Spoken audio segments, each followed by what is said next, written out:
Realtors abide by a code of ethics. This is Article 9 in action. Beth, a first-time homebuyer, knew nothing about the home buying process, except that she wanted to buy a home. But her realtor had the expertise to make sure Beth understood every document, even giving her copies to review with her lawyer so Beth could close on her first home with confidence. Complicated things explained in simple terms. The difference between an agent and a realtor is real.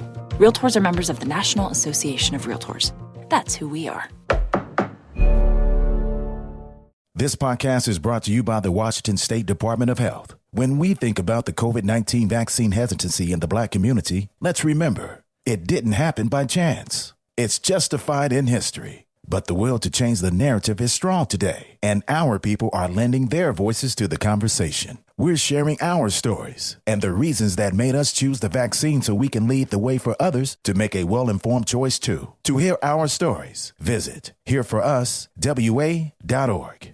What's up? It's your boy, the Ted Smith. Thanks for listening to the Men's Room Daily Podcast. Want more? Check out the greatest podcast in all the land, The Podcast. Be sure to subscribe and listen to a brand new episode every Tuesday night. The debauchery rolls on. You're listening to the Men's Room with Miles and Thrill. 99.9 KISW. Wisconsin drivers waiting in a drive-thru lane at McDonald's Thursday were treated to an unexpected sight.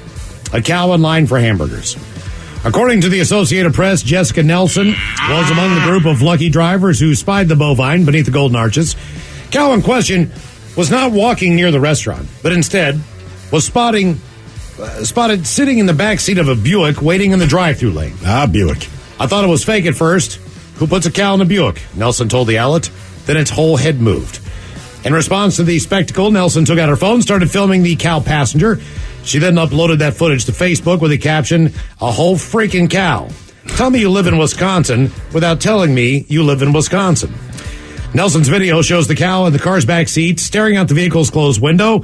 Cow appears calm in the clip and doesn't move. Footage of the farm animal at the fast food restaurant has received over 2,560 views. Yeah, that was good. So close. Yeah. What were you lucky or unlucky enough to see with your own eyes? 206-421-ROCK. A couple of comments here. Says, I was unluckily, I had to see a larger, hairy, homeless man skinny dipping in the Montlake Lake area during rush hour. I can still remember his skullet, the water glistening on his hairy belly, and his finger digging in his belly button. And then this one I think we can all relate to. Thomas from Seattle says, when I was 10 years old, I had the unlucky situation of walking in on my stepmom, taking a dump, with all of her clothes off. I was certainly scarred for life. Ooh. Well, she had to be naked to take a dump. God damn. Hello, Timothy. Welcome to the men's room. Hola. Hola.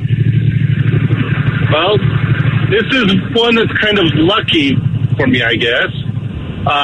Back when I was in the Army in Korea, we were a unit that was pretty much logistics, which means we were all truck drivers and office workers. All right. So not exactly G.I. Joe. Our sergeant, though, however, thought we were. So every morning we'd go on a really, really long, fast run. And weather was not a factor. So this one morning, it was thunderstorming in the middle of monsoon season. So it was just a mess. We're running up this hill, and we're about less than 100 feet from the top when a thunderbolt hits the top of the hill less than 100 feet from us. Damn. Our first sergeant, who was in the lead, all of a sudden like, okay, turn around, back to the barracks. Yeah. That's a good time. So that was the end of that. Hey, how long does monsoon season last? How many months? About roughly 3 months. It's pretty much our fall is their monsoon season. Mm-hmm. Okay. And it just rains and dumps every day, right? More or less, yeah. It's just, it doesn't rain and dump every day, but when it does rain, it's going to dump. But the nice thing is, unlike here, it's warm rain over there, so you get the milk factor comes in real quick when you go inside. Yeah. I've heard like in India, maybe Korea as well. And everyone else says you have 4 seasons, legitimately in their minds, like we have 5. Right? So you got the 4 that we know. Then monsoon season is its own freaking thing. Yeah. That's not something I want in my seasons. You know what I'm saying? We got a lot of rain in West Virginia growing up. I think the craziest thing I saw was out camping with my friends. We're beside a river, and there's a hillside or a stream, you know what I mean, and the hill kind of slopes down. We have our camp set up, and we're all sitting around just, doing our thing, making food or whatever the hell we were doing. And a tree literally falls across the stream. It died. Like it was done. It fell. There was no beaver involved. Nothing like that. It was a tree falling in the woods. Did it make a sound? Yes, it made a really loud sound. We all looked at each other because it knocked over all kinds of stuff on the way down. Like, who sees a tree fall in the woods? Like, that is pretty crazy. We recognized it at the time. We were like, that is once in a lifetime. Sure. You can see someone fell a tree, but you're never going to see a tree just fall all by itself. And we're like, oh my God. And it was, the canopy in that, in the forest was pretty high. So you don't realize how big a tree is until you walk the length of the damn thing. Yeah, you're like, oh my God. Like, this thing was freaking huge, man. And just happened to fall across the stream. It landed, smashed everything. Did you have like a bridge all of a sudden? Yes. Smashed everything in its path, except for the fact that the branches were still on the tree. Sure. So, if you took those off, it'd be better. But those were actually better to hold on to. I was going to say, that seems like it would help. Yeah, actually it did. What were you lucky or unlucky enough to see with your own eyes? 206-421-ROCK. Oh, let's see. Let's talk to... Hello, Doug. Welcome to the men's room. Hey, hola, bicholas. Hola. So, I had a coworker that we called him a pariah. You couldn't get rid of this guy even when it was time to go home. And he liked to float down Flaming Geyser, the Green River. Okay. All right. And I took a friend on a float, and I said, hey, if we see this guy, his name is Bruce, if we see him, I'm going to give you this motion, and just shut up and paddle like hell. We want to get away from him because we don't want him to hook up with us. So wouldn't you know, we had just put in at the bridge, and we were coming down and come around this corner, and here is Bruce. They're on the edge of the water. And so I turned my back, and I motioned to my friend, and we're really quiet, paddling like hell. And we get around the corner, and I look over my shoulder, and Bruce is out of sight. And I look ahead, and here is this guy and gal in the tall grass at the edge of the water. He's doing oral, and I would have thought they could find a better place.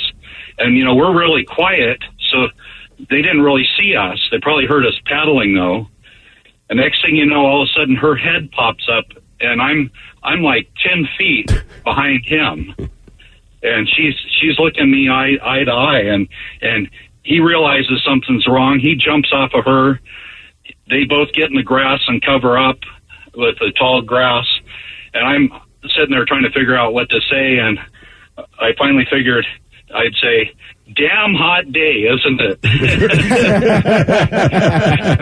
next thing you know, I'm hung up on a rock because I wasn't watching where I was going, and I toppled and got a lung full of water, come up coughing, and lost my glasses. But it was an interesting situation. But you got away from Bruce. We'll never forget. You got away from Bruce, though.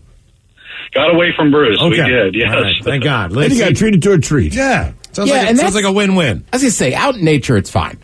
Yeah, I don't feel look, I know what he's saying. Like, maybe you could pick a better spot, but in nature, assuming you're not just like in the middle of a hiking trail, hey, do your thing. Mm-hmm. Do your thing. You can be pooping, you can be having sex. I don't care. But somehow in the city, what the hell is wrong with you? Yeah, I think it's understood. I've seen a lot of nudity out in the woods. Just people camping or people sunning on rocks in the river and the stream or whatever, just doing their thing. It's really actually not a big deal. You look and you go, all right, but, that's about it. But that said, I've seen many more naked people in the city, especially this summer, man.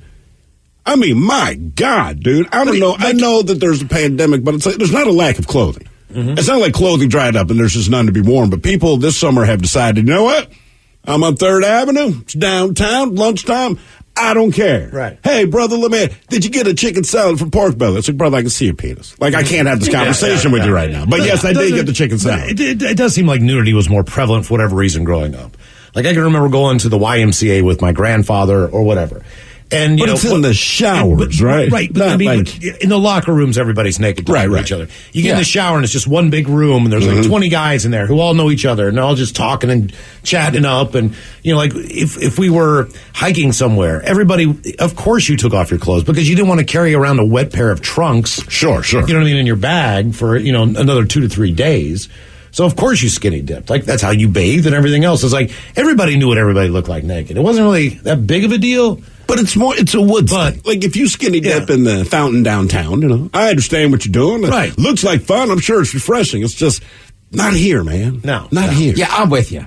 It's like there's still people I see in my neighborhood that walk around barefoot. Mm-hmm. And I'm like, your neighborhood? No. What were you lucky or unlucky enough to see with your own eyes? 206-421-ROCK. Hello, Paul. Welcome to the men's room. Hola. So I was unlucky to see this incident because it was my birthday party, which, sorry, Mike, this is probably one you don't want to go to anyway. We lived in a small town, and we didn't have much, so we'd rent out a hotel so we can go to the swimming pool and host a pool party. So me and my buddies are all in the main pool swimming. My buddy said, dude, look over in the hot tub. Sure enough, there's my mom riding on top of a dude inside this hot tub. And at your birthday party? At my birthday party, dude. I was like 13, 14 at the time. Okay. Did you know the dude that she was riding? Yeah, he was staying with us while my stepdad was in prison. Wow. So that's what's like even more messed up about it, Like, it just sucks. Well, let me ask you a question. When your stepfather got out of jail, did they reconnect? Yeah. My mom and dad are still together, but my dad, he's a big guy, and he worked for a bad business, so it was nothing bad, but he got in there and he got that guy out. That guy kept trying to come around because he fell in love with my mom and all this crap, and so he had to really get him the heck out of there. Does that mess with your brain, man? So, Dad gets home from prison. You know what's up with your mom and the stand-in dude, but I'm assuming before your birthday party, you were not aware that they were doing that? No, I knew about it. Ah, okay. But I just never saw it. That was the first time I saw it. Yeah, you know what? Yeah. I know my parents have sex. Don't need proof. Right. Exactly. Yeah. Was he a good guy, too? Was he a decent guy to you? Yeah. I will say that. He was pretty nice. He did love me and my little sister, but I think it was just getting my mom's pants, really. Yeah, apparently. Yeah. Look, man, we both know. How long was your stepfather in prison? 3 years. Okay. All right. That is not something I need to see. No. I can be my mom and my dad. It doesn't matter. We're like, hey, guys, it's my 13th birthday party. If you could just hang on a minute. What were you lucky or unlucky enough to see with your own eyes? 206-421-ROCK. Yeah. It just depends. Parents obviously are a no. Even sometimes, I don't know. I feel like family member, even if it's whatever. You don't want to see family members. My cousins and I are tight, but I don't need to see them having sex. I fathom they have sex. They have children. But even then, situation. Even if I know you're having sex, you go, all right, well, chances are the situation dictates that you can. Yeah. But at a public pool or a hotel pool, whatever it is, in the hot tub, Jesus Christ, man, can you not do that here I don't think right now? I don't think I've ever seen that. What? Just random people having sex. You know what I mean? That I wasn't expecting to see. I don't think that's been one of my life experiences. Maybe I'm forgetting something. I mean, I don't think you would. I think if there's a family member, you'd remember. If you accidentally walked in on your roommate, you open the door and went, whoa, close the door. A million that's times. his room. That's his bed. Right. That's no problem. That's a realistic problem. And at that age, that's your only goal. Your only goal was to get laid. So the fact you got laid is hey, congratulations. Mm-hmm. But I did have a dude who, and she was a real cool chick named Diane. I didn't know that Diane had a prosthetic leg. And I found out she had a prosthetic leg when I opened the bedroom door to him, having sex with her. But the thing was, on the floor beside the bed, basically from the calf down, was a leg. And I was unprepared for this. So when I opened the door, I was kind of, which ruined the whole thing. And I'm like, Jesus Christ. And they're like, she has a fake leg. I'm like, I don't care. I didn't know, man. Yeah. It looked like you guys are having sex with a severed limb sitting next to the corner. Oh my God, I was cussed. It was a very, very bizarre moment. What were you lucky or unlucky enough to see with your own eyes? 206-421-ROCK. Hello, John. Welcome to the men's room. Hola. Anyway, so real quick, I was in a cooking school and was called Job Corps. They had a lot of stuff, but they sent us on a job training up in Illinois. when we went there, we stayed at this school. And then the girls' dorm was next door, and our dorm was right next to them because the cooking place was right next to there. All the other guys had to stay somewhere else. So when we got to the dormitory, I looked up and said, man, what time is it? But the clock wasn't working. So I jumped up there to check out the clock. The clock came on, and it was this hole to the next door, to the girls' dorm. And I started looking in, to see all these women naked and running around and doing girl stuff. And then my boy's looking at me and said, hey, man, what are you doing? And I said, shh. And they said, hey, man, what are you doing? I said, you can see the girls. They said, you're lying. I said, no, I'm not lying. So the next guy jumped up to see, check it out. And then he goes, holy, and I covered his mouth. And I said, be quiet. And then everybody else got their turn, but, that's the first time I ever just seen that. It was like in the movies kind of thing. Yeah. Yeah, it makes me think, was it Porky's, I believe? Everyone kept picking through a keyhole or something like that. Probably, yeah. I will say, I did see a bride, this was, down at Westlake. That kind of yellow hotel there, whatever, where the Whole Foods is. Yeah. All right, so she's getting married that day. I don't know any of this. I'm at Einstein Bagel. It's probably like 7 years ago. I go outside, I'm eating my bagel, and just kind of looking up, and I see some activity in the window, and I realize she's getting changed to get into her wedding dress, but she was naked for most of it. It was like her and her mom and maybe a friend or something, but the way she's standing, she keeps facing the window. And as a bride, she was good looking anyway, but as a bride, she's looking as good as she's ever going to look, right? Yeah. So, like, her hair and makeup have been done, and I'm sitting there eating my bagel, and I realize that I'm staring up there. So a couple people walking by to go up the stairs across the street to Einstein Bagels, they're looking up to see what I'm looking at, and I will say 100% of the guys that turned around and tracked what I was tracking basically slowed down, stopped, and stood there. Yeah. I remember one woman walked by. She kind of see what we're looking at again. She sees it. The look she gave us, she just shook her head. And I'm like, look, dude. Hey, man. I'm not. She's standing directly in the window. And it's about 5 good minutes, man. I mean, she looked fantastic. And then there's a moment you could tell that she realized, now that there's like 8 dudes suddenly eating bagels on these stairs outside, curtains closed real quick, and I'm like, whatever. Hey, you're getting married. Yeah. You know what I mean? Good luck. Might as well show it to somebody else before you just look great. end up with one person for the rest of your life. Golly. What were you lucky or unlucky enough to see with your own eyes? 206-421-ROCK. But that was a good bagel. Dude, it was the best. It's the most memorable bagel I've ever had. There you go. Yeah, It's an everything bagel. I remember what she looked like, too, man. Seriously, she was stunning. And it's just like, does she know that? Like I said, the window itself was open. So there's no glare. There's nothing. Yeah, people in hotels sometimes, I don't understand why they don't think you can see it. I think because they're on the upper floors. All right. Right. So in their mind, no one can be looking across. And it's like, I'm not looking across, but we can look up. Like, I can see an airplane that's flying. All you got to do is aim your eyes up, man. Yeah. I'd like that moment again. Hello, JT. Welcome to the men's room. Hola. Hola.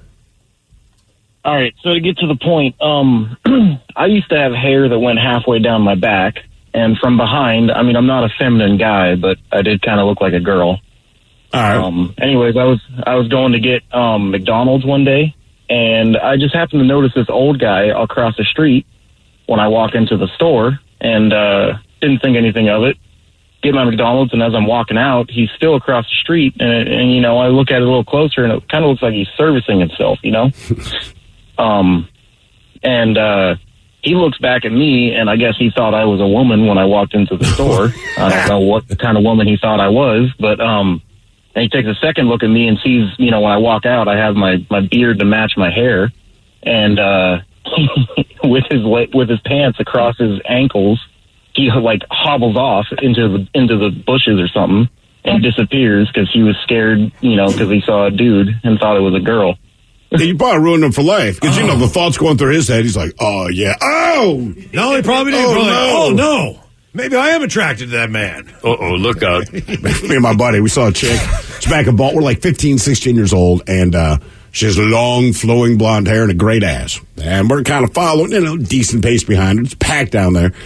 And then he turned around with his equally blonde mustache, and we were both just like, great ass, buddy. He died. He had a fantastic ass. Miles, you did it to me years ago in this neighborhood. Oh, as far as checking somebody out? Yeah. Oh, yeah. You're an early jumper, though. I am. Like at a baseball game when there's a fly ball and some dude stands up as soon as it's hit. Like, I mean, it just looks like it's right. Same thing, blonde hair. Like Ted, look at that. And then as we get closer, like that isn't even bare. Like that's clearly a dude. Like I don't care. I do like 6 o'clock. Like every smoke break. You mean that dude over there? Yeah. How many times you call out one and then when they get closer, you're like, I should have called that out. Oh, I apologize all the time for that. Oh, my bad. I thought that. What were you lucky or unlucky enough to see with your own eyes? 206-421-ROCK. Realtors abide by a code of ethics. This is Article 9 in action. Beth, a first-time homebuyer, knew nothing about the home buying process, except that she wanted to buy a home. But her realtor had the expertise to make sure Beth understood every document, even giving her copies to review with her lawyer so Beth could close on her first home with confidence. Complicated things explained in simple terms. The difference between an agent and a realtor is real. Realtors are members of the National Association of Realtors. That's who we are. This podcast is brought to you by the Washington State Department of Health. When we think about the COVID-19 vaccine hesitancy in the Black community, let's remember, it didn't happen by chance. It's justified in history. But the will to change the narrative is strong today, and our people are lending their voices to the conversation. We're sharing our stories and the reasons that made us choose the vaccine so we can lead the way for others to make a well-informed choice too. To hear our stories, visit hereforuswa.org. Kickstart summer with Memorial Day values at Lowe's. Choose 4 or more eligible Samsung appliances to complete your dream kitchen and laundry room. Plus, get 10% back via MasterCard gift card rebate. Also, save now on the latest Samsung appliances, like the bespoke refrigerator with panels in a variety of colors to mix and match. It's an easy way to create your own unique look. Memorial Day values start now at Lowe's. Shop in-store or online today. Offer ends June 13th. See Lowe's.com/rebates for details. Geico asks, how would you love a chance to save some money on insurance? Of course you would. And when it comes to great rates on insurance, Geico can help. Like with insurance for your car, truck, motorcycle, boat, and RV. Even help with homeowners or renters coverage. Plus, add an easy-to-use mobile app, available 24-hour roadside assistance, and more, and Geico is an easy choice. Switch today and see all the ways you could save. It's easy. Simply go to geico.com or contact your local agent today. 99.9 KISW. Yay! You're in the men's room. Coming up, the return of Who Sucks Less right after emails on our question, what were you lucky or unlucky enough to see with your own eyes? 206-421-ROCK. Here's one for you. It says, unfortunate situation. I walked in on my husband's best friend going to Pound Town on my husband's mom. Man, oh man. Oh, yeah. Come on. That's awkward. That's awkward. I don't know what I would say. Like, how close you guys really? He's my best friend. Like, yeah, I understand that. I'm saying, how close are you? How many times has this happened? Right. Hello, Chris. Welcome to the men's room. Hola. Hola. So I have a pretty lucky situation, at least if you're a fan of music and stuff. I was at this awesome outdoor metal festival at an amphitheater in Missouri, taking some much-needed shade time under a tree, one of the few there was, and kind of staring off in the distance at this vendor area and see this dude who looks like super suspicious. Anyway, we lock eyes, and he starts walking to me, and I think he's going to come try and bum a cigarette or something like that. And he starts pointing, smiling, and he's like, dude, thanks for buying the shirt. And I'm wearing a Slipknot shirt at the time. It's like, yeah, I'm the lead singer. And they're on their first album tour right at this time, so I have no idea what he looks like without that. Hang on. Yeah. Got it. Once again, bedroom colors. Double Here are check the it. 7 words you can't say on the radio. Sucker, mother, and please keep those words in mind when calling. Now back to the program. I got your drift there, Chris. You think he's full of crap? Sorry about that. No worries. But yeah. And so he ends up showing me, a bunch of the tattoos, like the 8-ball tattoo on the back of his neck, and he shows me all his passes. And he's like, anyway, I'll look for you later, and gets going. I got him to sign a bunch of stuff out of my wallet, like money and my ticket, and he signed my shirt. And then later on, I'm walking by the autograph booth. I think it was like Static X that was signing. And I see him again, and he calls me out this time. He's like, hey, I was looking for you. And so go up to him, and he had a couple guys with him. One turned out to be Joey Jordison, the late, great Joey Jordison. So I got to meet Joey as well. And, it was just a really, really interesting time. And I thought he was lying to me at first, and it turned out great. That's very cool. How much convincing did it take? So I know he's showing you the tattoos, passes. I mean, did it take 5 minutes, 30 seconds? How long before you said, okay, this is him? It was probably just a couple of minutes. I mean, they were long minutes, but when you time out a minute, it's a little bit longer than most people expect. So I'd say probably like about 5 minutes. And my other question is this, and I'm thinking back, you say this is like the first album. So when you go back in time, I've always had less money. So there'd be a point, if I open my wallet and I had like a $1 bill and two 20s, I'd be like, bro, you got to sign the one. Like a $5 bill that I was willing to get signed. You went up to 5? Everything else was for spending. I would stick with, even now, be like, man, I hate to be this guy. Can you just sign the wrinkly one? Because I desperately need the 20. Can you sign this receipt? Right. Like, bro, I need my money. Yeah. Best Buy.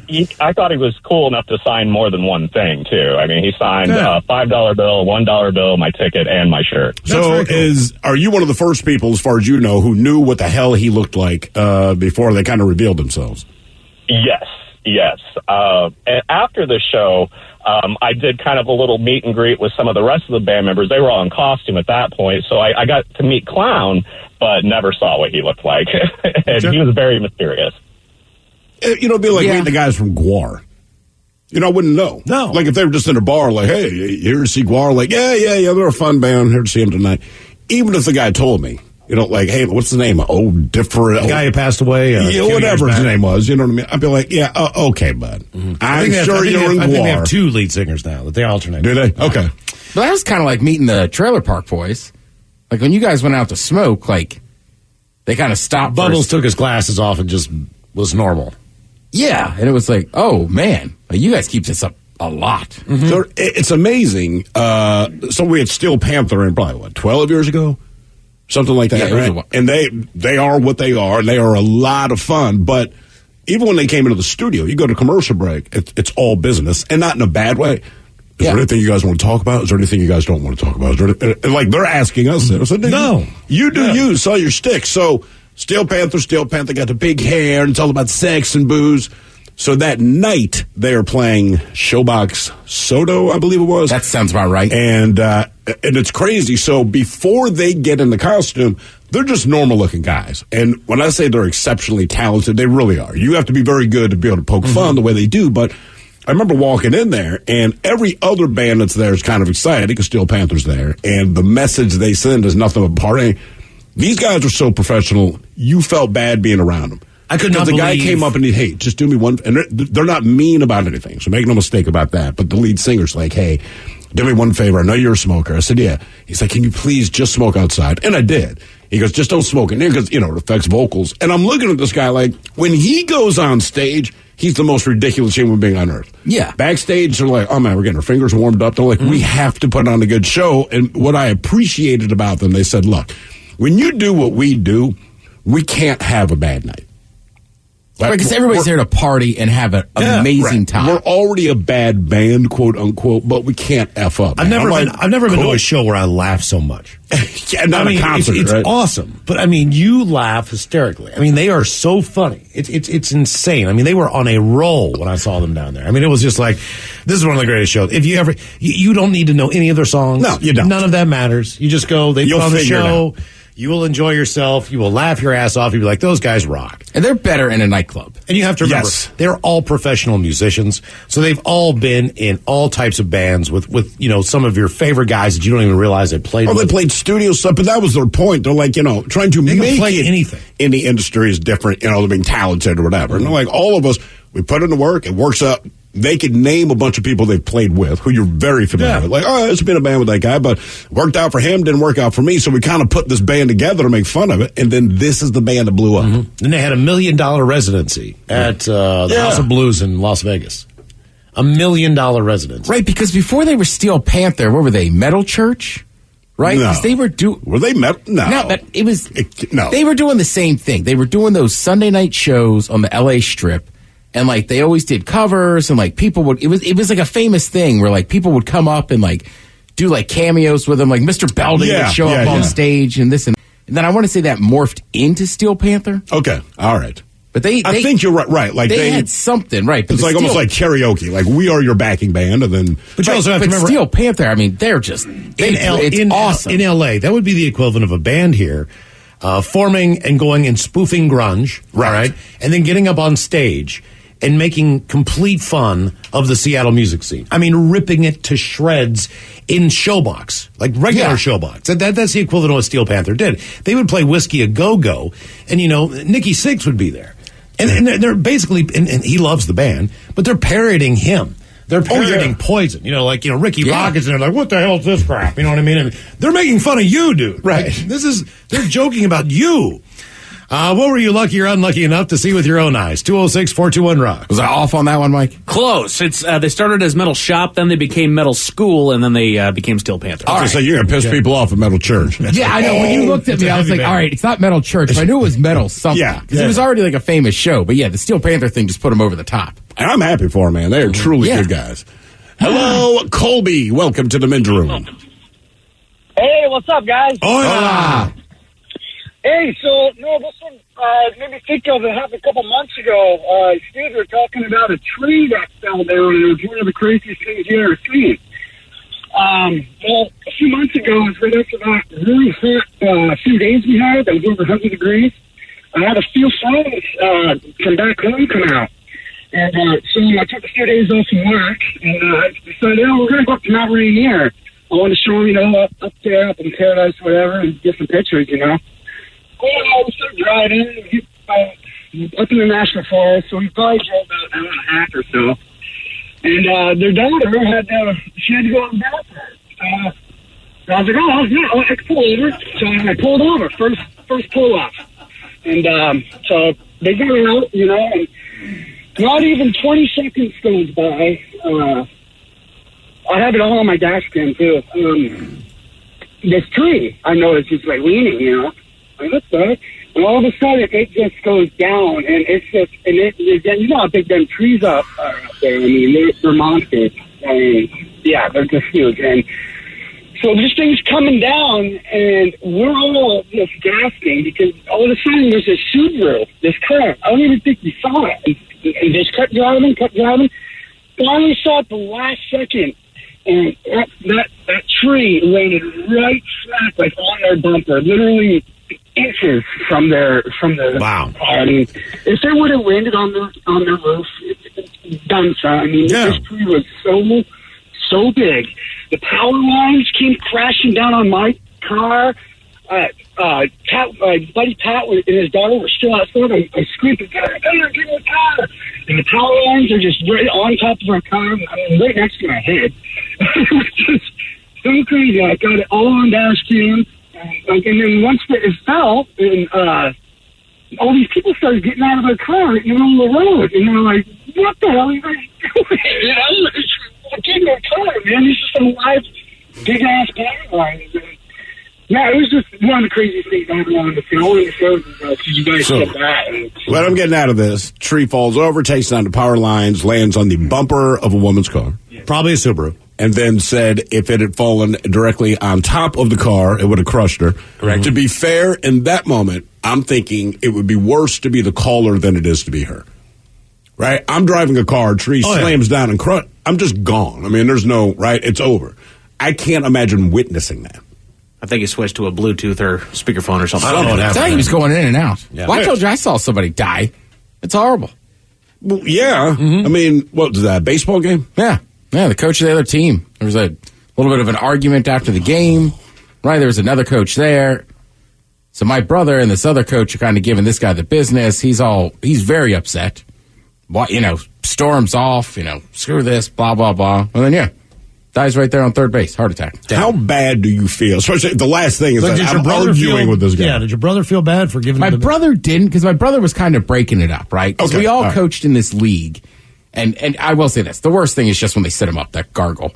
Yeah. But my brother didn't feel too bad, but the other guy was really shook up by it for a while. Oh, I bet. Well, sure. And it's hard to explain to somebody because he was in the situation, but it's like, look, like he was worked up. That that could have happened at any time. Well, that could have. And obviously, like, you're arguing with him, so it's not like you had this deep-seated hatred for the guy. Yeah, of course. They were just arguing a point about, and it was a good point about saving a 13-year-old's arm for, not just wearing it out because he plays on two teams. Okay. That was the genesis of the argument. Okay. It was just like, my brother and this other coach were like, hey, what are you doing? He pitched last night in another league. He's 13.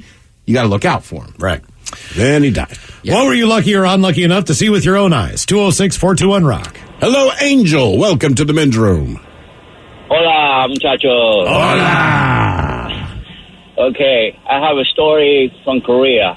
All right. When I was in Korea in 1983, I was in the 2nd Infantry Division, and it was mandatory we do a 14-mile road march every month just to qualify to preserve our status. So I was in a road march, and all of a sudden I see this little fire going on. I see a tripod, and then I see an animal hanging upside down. And there were these 4 Korean guys, probably in their 90s. They're called Papa Toms. They're wearing the traditional clothes. They look like they came out of a kung fu movie. And they're sitting around with this bottle of soju. They call them combat bottles because they're like half a gallon.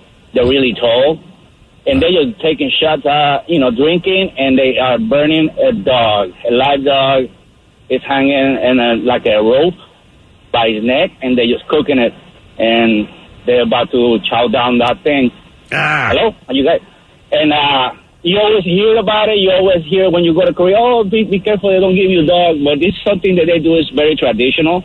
Yeah, I mean, it's culture. It's like a ceremony, and you're not supposed to interfere with them. It's almost religious, and I was not even allowed to take pictures. The Korean guys that were with us, they told, don't take pictures. You're not supposed to. Well, I mean, look, if you're from India and you roll into the States and everyone's eating beef, it's kind of the same thing. But what kind of dog was it? It was kind of like a terrier, probably, it was not a chow chow. It was probably a 25, 30-pound dog.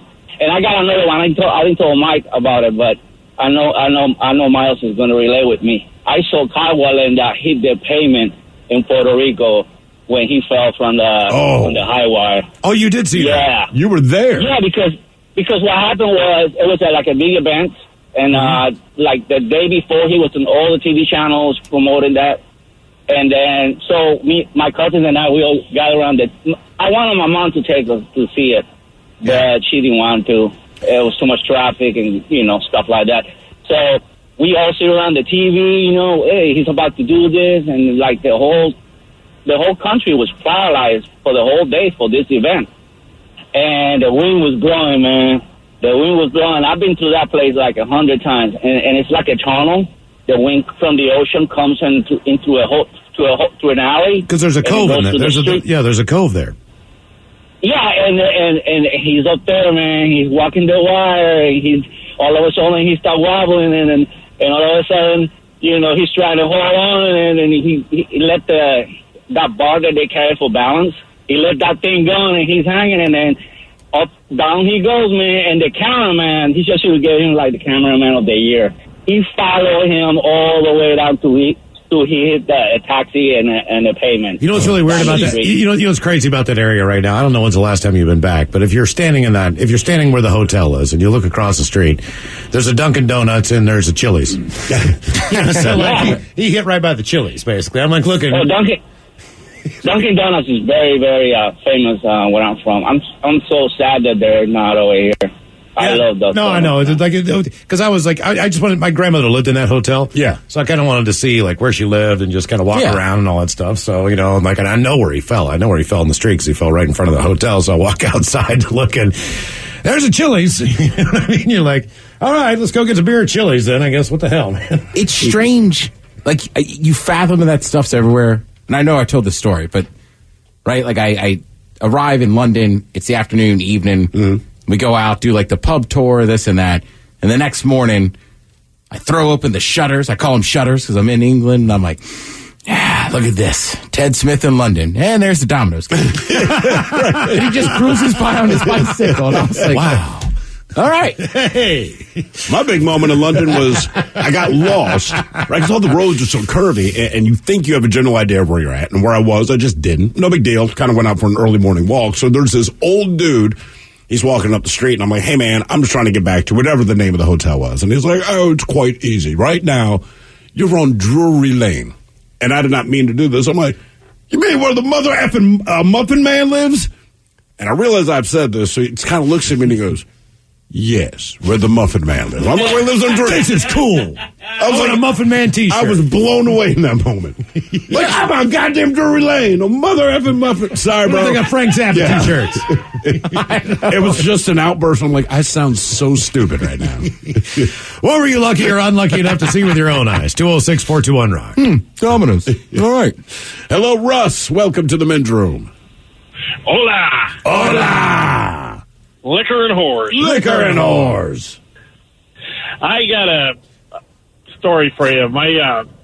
Back in 2014, I live up in a neighborhood called Cedar Heights. It's over by Whidbey Island Air Base. And me and my daughter were in. It was late evening. And we start hearing this rumbling and stuff around the house. And we go out and look. And A6 flies right over top of the house, right over the neighborhood. It flew so low you could see the tail numbers and the pilot and everything. What was it? What is an A6 exactly? Is that a big plane? Is that a Warthog? No, it's an A6 EA6B. They use them over as an attack aircraft. They use them in the war, and they still fly. They do maneuvers around the neighborhood there. We're pulling up a picture now. Okay, yeah. Oh, yeah. All right. Yeah. It flew over so low that, like I said, you could see the pilot's colonel, whatever. You could see the tail numbers and everything. And he looks over at us, and my daughter's standing out there, and he did like a left and a hard bank right, and he was back up into. There was low clouds and fog at the same time, but. It was pretty spectacular. I bet so. Steve, that's kind of plane that flies that low. You want to draw that penis underneath the bottom. You know? Right, that's the plan. I have this goal. You can see it. And because every time you look up to see a plane, I'm always like, how are there not more penises on the bottom of planes? Right, so every time you look at it. It's got to be access. I know, but come on, man. Somebody has access to planes. Come on, man. I'm just thinking about, like, commercial flights. Those planes are so big, and it would be hard to get. I mean, that'd be a lot of paint. It's a lot of paint, but even if you just do the outline, or maybe you just like tape some LED lights on the bottom, so at night when it flies over, it's just a giant glowing paint. I don't understand how this has not happened. Like that would be my main goal, man. What were you lucky or unlucky enough to see with your own eyes? We got your emails coming up next in the men's room at KISW.com. Realtors abide by a code of ethics. This is Article 9 in action. Beth, a first-time homebuyer, knew nothing about the home buying process, except that she wanted to buy a home. But her realtor had the expertise to make sure Beth understood every document, even giving her copies to review with her lawyer so Beth could close on her first home with confidence. Complicated things explained in simple terms. The difference between an agent and a realtor is real. Realtors are members of the National Association of Realtors. That's who we are. This podcast is brought to you by the Washington State Department of Health. When we think about the COVID-19 vaccine hesitancy in the Black community, let's remember, it didn't happen by chance. It's justified in history. But the will to change the narrative is strong today, and our people are lending their voices to the conversation. We're sharing our stories and the reasons that made us choose the vaccine so we can lead the way for others to make a well-informed choice too. To hear our stories, visit hereforuswa.org. Kickstart summer with Memorial Day values at Lowe's. Choose 4 or more eligible Samsung appliances to complete your dream kitchen and laundry room. Plus, get 10% back via MasterCard gift card rebate. Also, save now on the latest Samsung appliances, like the bespoke refrigerator with panels in a variety of colors to mix and match. It's an easy way to create your own unique look. Memorial Day values start now at Lowe's. Shop in-store or online today. Offer ends June 13th. See Lowe's.com/rebates for details.